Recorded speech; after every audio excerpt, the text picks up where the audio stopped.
नमस्कार, मी शिल्पास किचनमध्ये तुमचं मनापासून स्वागत आहे. तुम्ही बघू शकता, तुम्हाला व्हिडिओमध्ये दिसत आहे. हे आहे वेलाची पावडर, ही आहे काजू बदामचे तुकडे, इथे घेतलेले आहे मिल्क पावडर, इथे घेतलेले आहे खोबरा किस. मी छान अशी बनवत आहे बीटरूटची अशी बर्फी. तुम्ही बघू शकता, याच्यामध्ये घेतलेलं आहे तूप आणि त्याच्यामध्ये टाकलेले 2 बीट असे मिक्सरमध्ये फिरवून सोबतच टाकलेले आहे आपल्याला याच्यात थोडीशी विलायची पावडर. अजून आपण याच्यात थोडीशी विलायची पावडर ही टाकणार आहोत आणि सोबत टाकायचं आहे आपल्याला ही अर्धी वाटी साखर तुमच्या हिशोबाने कमी जास्त करू शकता.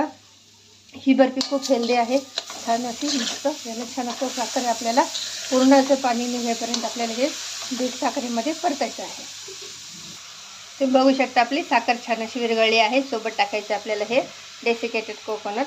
याला छान असं परतून घ्यायचं आहे. तुम्ही बघू शकता, याला छान असं परतून घ्यायचं आहे. या खोबऱ्याच्या किसमध्ये आपण ऑलरेडी साखर टाकलेली आहे. आता सोबतच टाकायचं आहे आपल्याला हे दूध पावडर.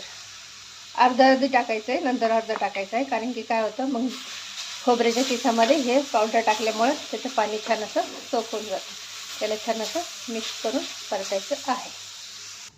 तुम्ही बघू शकता, आपलं छान असं बीटरूटचं हे छान मिक्स करून घेतलेलं आहे आणि आपलं हे रेडी आहे. आपण गॅसला करू बंद. सोबत टाकायचं आहे काजू बदाम छान असं. याला आता मिक्सरमध्ये आपल्याला हे बाउलमध्ये काढायचं आहे. तुम्ही बघू शकता, मी बाउलमध्ये छान अशी आपली हे बर्फीचं बॅटर घेतलेलं आहे. आता आपण करू याची बर्फी.